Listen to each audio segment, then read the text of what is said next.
ಗೊತ್ತಲ್ವಾ, ಅದಕ್ಕೆ ನಾವು ಒಂದು ಬೆಳೆ ಹಾಕೋದ್ರ ಬದಲು ಇದು ಬೇರೆ ಬೇರೆ ಒಂದು ಟೈಮಲ್ಲಿ ಬೇರೆ ಬೇರೆ ಬೆಳೆ ಹಾಕ್ಬೋದು. ಅಂದರೆ ಈಗ ಫಸ್ಟು ಅಂದರೆ 3 ತಿಂಗಳಿಗೆ ಬರುವಂಥವನ್ನ ಒಟ್ಟೆ ಹಾಕೋದನ್ನ ಒಂದು 15 ಬಿಟ್ಟು ಹಾಕಬೇಕು. ಆಗ ಒಂದು ಬಂದಮೇಲೆ ಇನ್ನೊಂದು ಬರುತ್ತೆ. ನೀವು ಅದ್ರ ಅಷ್ಟೇ ಅಲ್ಲ, ಮತ್ತೀಗ ನೀವು ಬೇಸಾಯ ಮಾಡ್ತಾನೆ ಅಂದರೆ ಬೆಳೆ ಬೆಳೀತಾನೆ ನೀವು.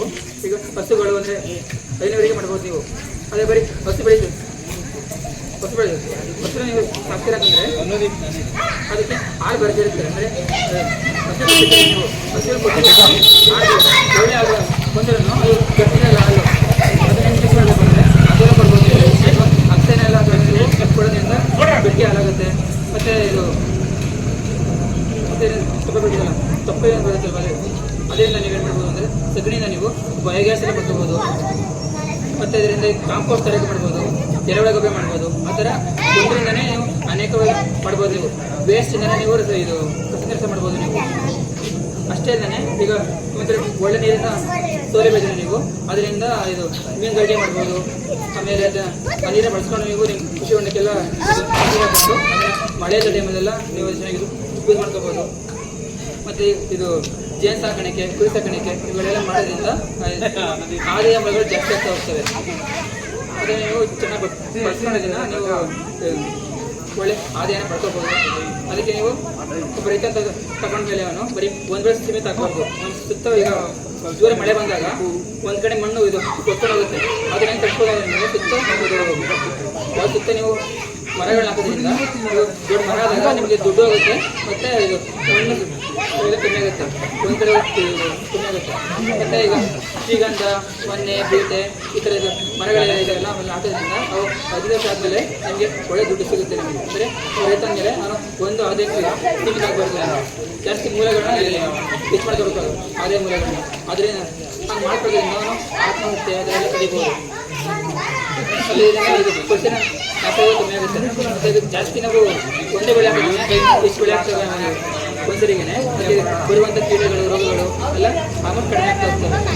ಮತ್ತು ನಿಮಗೆ ಒಂದೇ ದಿನಕ್ಕೆ ಮತ್ತು ವರ್ಷ ಪೂರ್ತಿ ನಿಮಗೆ ಅದೇ ಬರ್ತಿರುತ್ತೆ. ಬರೀ ಒಂದ್ಸರಿ ಮತ್ತು 3 ತಿಂಗಳಾದಮೇಲೆ ಆ ಥರ ಇದೆಯಲ್ಲ, ವರ್ಷ ಪೂರ್ತಿ ನಿಮಗೆ ಅದೇ ಬರ್ತಿರುತ್ತೆ. ನೀವು ಬೆಳೆ ಹಾಕೋದಾದ್ರೆ ಅಷ್ಟೇ.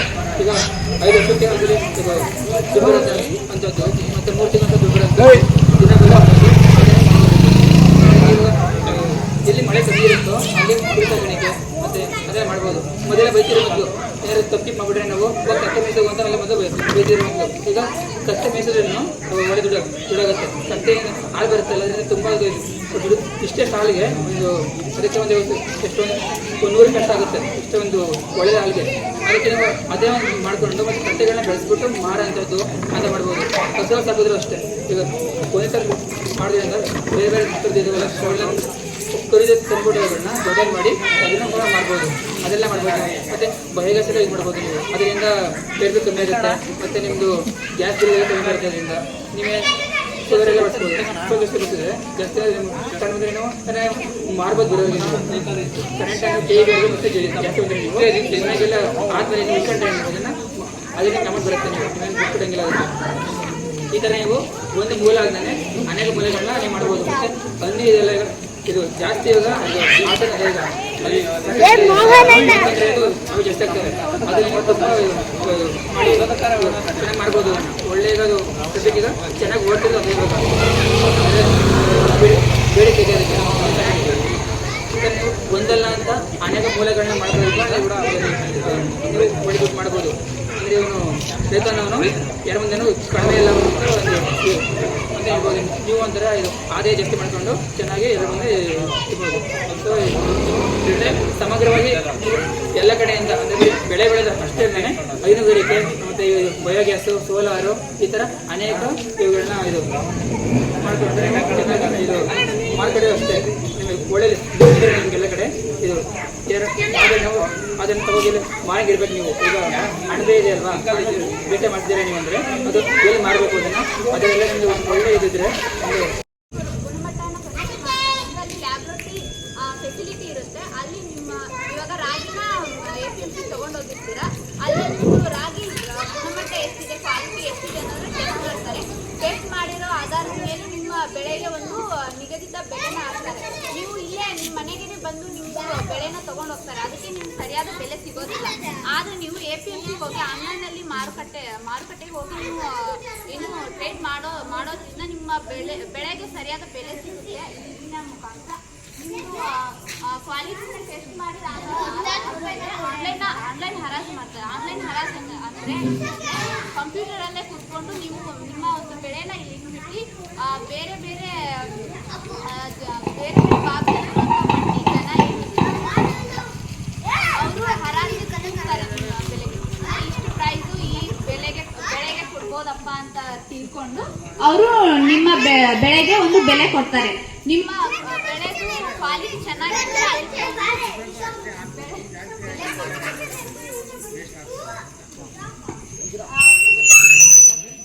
ಕೊಟ್ಟಾದ್ಮೇಲೆ ಆ ಬೆಳೆಯನ್ನ ತೂಕ ಮಾಡ್ತಾರೆ.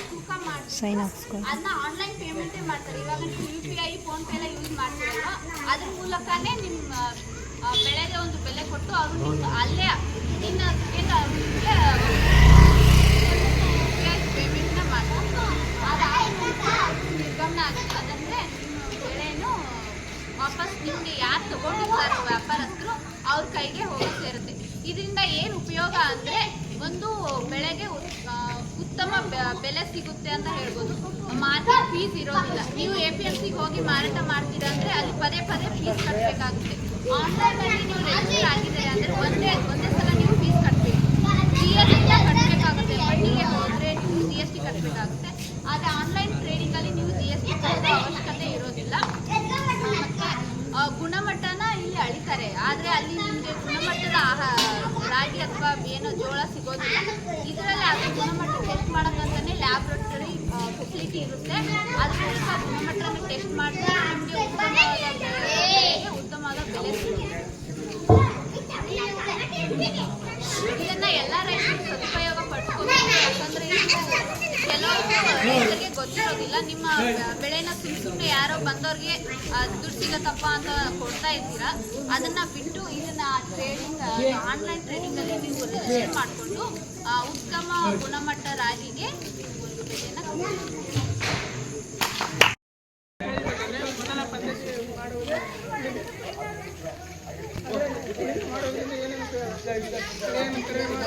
ನೀರಿನ ಹಿಂದಿತೆ ಹೆಚ್ಚು ಮಾಡ್ಬೋದು ಮತ್ತು ಬೆಳೆ ಫಲವತ್ತತೆಯನ್ನು ಹೆಚ್ಚು ಮಾಡ್ಬೋದು. ಅದರಲ್ಲಿ ಎರೆಹುಳು ಅಂತ ಒಂದು ಬರುತ್ತೆ. ಎರೆಹುಳು ಓಡಾಡೋದಕ್ಕೂ ಜಾಗ ಬೇಕು. ನೇರ ತುಳಿತಾ ಗಟ್ಟಿಯಾಗಿ ಕೊಡುತ್ತೆ. ಅದರಿಂದ ಫಸ್ಟ್ ಆಮೇಲೆ ಲೂಸ್ ಆಗುತ್ತೆ. ಲೂಸ್ ಆದಾಗ ಎರೆಹುಳು ಆಗಿರ್ಬೋದು, ಎಂಥ ಪೋಷಕಾಂಶಗಳಾಗಿರ್ಬೋದು ಫ್ರೀ ಆಗುತ್ತೆ. ಮತ್ತು ಬೇರುಗಳು ಕೆಳಗಡೆ ಹೋಗೋದು ಕೂಡ ಹೆಚ್ಚು ವಿದ್ಯುತ್ ಬರುತ್ತೆ. ಅದರಲ್ಲಿ ಉಳಿಮೆಗಳಲ್ಲಿ 2 ವಿಧ: ಪ್ರಾಥಮಿಕ ಉಳಿಮೆ, ದ್ವಿತೀಯ ಉಳಿಮೆ. ಪ್ರಾಥಮಿಕ ಉಳಿಮೆ ಅಂದರೆ ಫಸ್ಟಿಗೆ ನೇರವಾಗಿ MBFlow ಈ ಥರ ಇರುತ್ತಲ್ಲ, ನೇರವಾಗಿ ಬೆಳೆ ಬಿತ್ತುವ ಮೊದಲೇ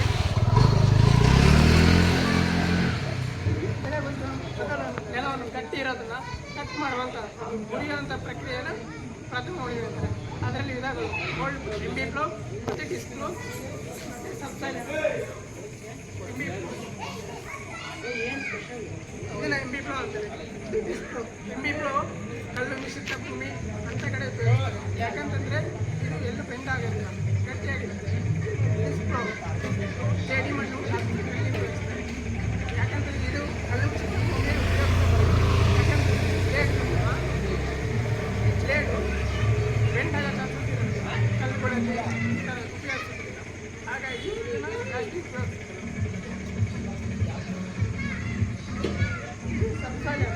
ಸಬ್ಸೈಲರ್ 3 ವರ್ಷಕ್ಕಾದರೂ ಒಂದ್ಸಲ ಉಪಯೋಗಿಸ್ತೀವಿ. ಯಾಕಂತಂದರೆ ಇದು ಹೆಚ್ಚು ಆಳ ಹೋಗುತ್ತೆ. ಹೆಚ್ಚು ಆಳ ಹೋದಾಗ ಅದರಲ್ಲಿರುವ ಮಣ್ಣಿನಲ್ಲಿ ಗಾಳಿ ಅಂಶ ಇರುತ್ತೆ. ಪ್ರತಿಯೊಂದು ಸರಿಯಾಗಿ ಕೆಲಸವನ್ನು ಸಾಧಿಸಿರುತ್ತೆ. ಇದರಿಂದ ಆಗುವ ಪ್ರಯೋಜನಗಳು: ಉತ್ತಮವಾಗಿ ತಿರುವುಗಳು ಸಿಗುತ್ತೆ. ಕಠಿಣ ನೆಲೆಗಳಲ್ಲಿ ಬಳಸುವ ಸಾಮರ್ಥ್ಯವನ್ನು ಹೊಂದಿರುತ್ತೆ. ಯಾಕಂದರೆ ನೆಲ ಗಟ್ಟಿಯಾದಂಥ ಬೆಳೆ ಕಮ್ಮಿ ಆಗುತ್ತೆ. ಮತ್ತು ಬೇರುಗಳು ಒಳಗಡೆ ಹೋಗಲ್ಲ. ಒಳಗಡೆ ಹೋಗಲಿಲ್ಲ ಅಂದರೆ ಬೆಳೆ ಉತ್ಪಾದನೆ ಆಗೋದು ಭಾಳ ಕಷ್ಟ ಆಗುತ್ತೆ. ಮಣ್ಣಿನ ಪೋಷಕಾಂಶಗಳನ್ನು ಚೆನ್ನಾಗಿ ಮಿಶ್ರಿತಗೊಳಿಸುತ್ತೆ.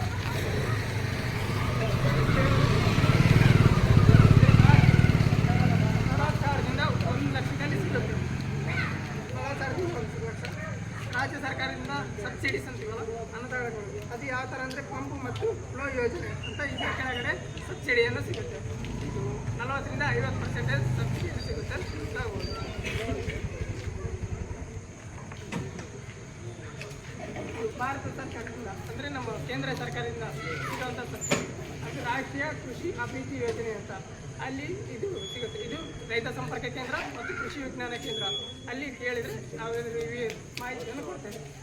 ಇದು ರಸಗೊಬ್ಬರ ಮತ್ತು ಬೀಜ ಬಿತ್ತುವ ಯಂತ್ರ. ಇದು ಏನಂತಂದರೆ ಸೀಡ್ ಕಮ್ ಫರ್ಟಿಲೈಸರ್.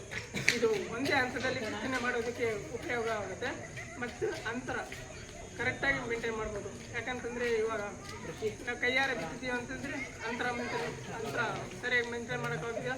ಹಾಗಾಗಿ ಇವಾಗ ಕಳೆ ಆಗಿರ್ಬೋದು, ರೋಗಗಳಾಗಿರ್ಬೋದು ಬೇಗ ಸ್ಪ್ರೆಡ್ ಆಗುತ್ತೆ. ಇದರಿಂದ ಆದರೆ ಸ್ಪ್ರೆಡ್ ಆಗೋದಿಲ್ಲ, ಅಂದರೆ ಕರೆಕ್ಟಾಗಿರುತ್ತಲ್ವ. ಮತ್ತು ಬೆಳೆ ಫಲವತ್ತತೆಯೂ ಜಾಸ್ತಿ ಇರುತ್ತೆ.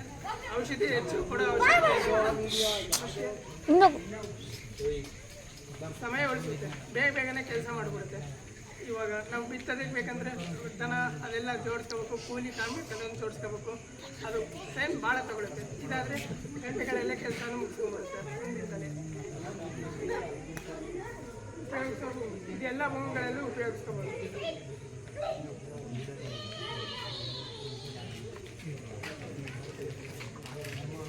ಇದು ರಾಜ್ಯ ಸರ್ಕಾರದ ಅನುದಾನ. ಅದೇ ಕೃಷಿ ಅಂತಂದ್ರೆ ಆಧಾರ ಯೋಜನೆ ಅಂತ ಹೇಳ್ಬಿಟ್ಟು ಅದೇ ರೈತ ಸಂಪರ್ಕ ಕೇಂದ್ರ, ಕೃಷಿ ವಿಜ್ಞಾನ ಕೇಂದ್ರಗಳಲ್ಲಿ ಸಿಗುತ್ತೆ.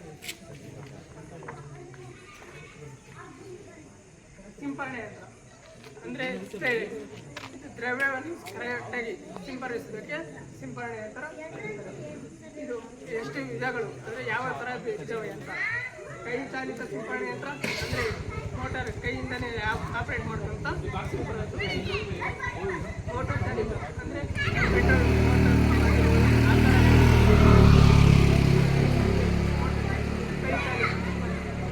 ವಿದ್ಯುತ್ ಚಾಲಿತ ಸಿಂಪರಣೆ ಯಂತ್ರ.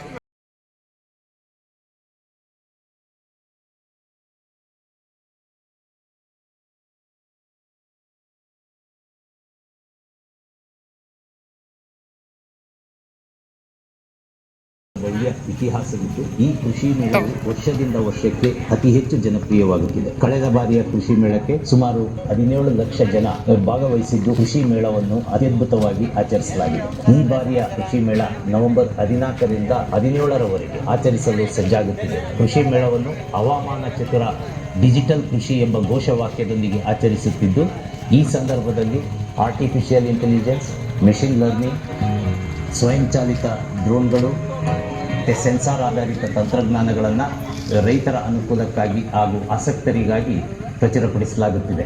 ಕೃಷಿ ಮೇಳದ ವಿಶೇಷ ಆಕರ್ಷಣೆಯಾದಂಥ ಕೃಷಿ ವಸ್ತು ಪ್ರದರ್ಶನದಲ್ಲಿ 6 ಪೆವಿಲಿಯನ್ಗಳನ್ನು ಒಳಗೊಂಡಿದ್ದು ಅದರಲ್ಲಿ 700 ಮಳಿಗೆಗಳನ್ನು ಕೃಷಿ ಮೇಳದಲ್ಲಿ ನಾವು ಪ್ರದರ್ಶನಕ್ಕೆ ಏರ್ಪಡಿಸುತ್ತಿದ್ದೇವೆ. ಈ ಸಂದರ್ಭದಲ್ಲಿ ಕೃಷಿ ಪರಿಕರಗಳನ್ನು ಮಾರಾಟಗಾರರು ಹಾಗೂ ಹಲವಾರು ತಂತ್ರಜ್ಞಾನಗಳನ್ನು ಪ್ರಚುರಪಡಿಸುವಂತಹ ಆಸಕ್ತರು ಸಹ ಈ ಮಳಿಗೆಗಳಲ್ಲಿ ಭಾಗವಹಿಸುತ್ತಿದ್ದಾರೆ. ಕೃಷಿ ವಿಶ್ವವಿದ್ಯಾನಿಲಯದ ಸಂಶೋಧನಾ ಫಲವಾಗಿ ಹೊರತಂದಿರುವಂತಹ 4 ತಳಿಗಳನ್ನು ಅಂದರೆ ಮೆಕ್ಕೆಜೋಳ, ಸೋಯಾ ಅವರೆ, ಸಂಕರ್ಣ, ಸಜ್ಜೆ ಹಾಗೂ ಸೂರ್ಯಕಾಂತಿಯ ತಳಿಗಳನ್ನು ರೈತರ ಅನುಕೂಲಕ್ಕಾಗಿ ಬಿಡುಗಡೆ ಮಾಡಿ ಅನಾವರಣ ಮಾಡಲಾಗುತ್ತಿದೆ. ಅನ್ನದಾತ ರೈತರು ಯಾವತ್ತೂ ಅಭಿನಂದನಾರ್ಹರಾಗಿದ್ದು ಅವರ ಸಾಧನೆಗಳನ್ನು ಗುರುತಿಸಿ ಅವರನ್ನ ಬೆನ್ನು ತಟ್ಟಿ ಪ್ರೋತ್ಸಾಹಿಸುವ ನಿಟ್ಟಿನಲ್ಲಿ ತಾಲೂಕು, ಜಿಲ್ಲೆ ಹಾಗೂ ರಾಜ್ಯ ಮಟ್ಟದ ಪ್ರಗತಿಪರ ರೈತ ಪ್ರಶಸ್ತಿಗಳನ್ನು ಸಹ ಈ ಸಂದರ್ಭದಲ್ಲಿ ನೀಡಲಾಗುತ್ತಿದ್ದು ಇದು ಇನ್ನಿತರ ರೈತರಿಗೆ ಸ್ಫೂರ್ತಿದಾಯಕವಾಗಿ ಪರಿಣಮಿಸಲಿದೆ. ಒಟ್ಟಾರೆ ಕೃಷಿ ಮೇಳ ಕೃಷಿ ಕ್ಷೇತ್ರದ ಜ್ಞಾನ ಭಂಡಾರವಾಗಿದ್ದು ಈ ಕೃಷಿ ಮೇಳಕ್ಕೆ ತಮ್ಮೆಲ್ಲರನ್ನು ಹಾರ್ದಿಕವಾಗಿ ಕೃಷಿ ವಿಶ್ವವಿದ್ಯಾನಿಲಯ ಬೆಂಗಳೂರಿನ ವತಿಯಿಂದ ಸ್ವಾಗತಿಸುತ್ತಿದ್ದೇನೆ.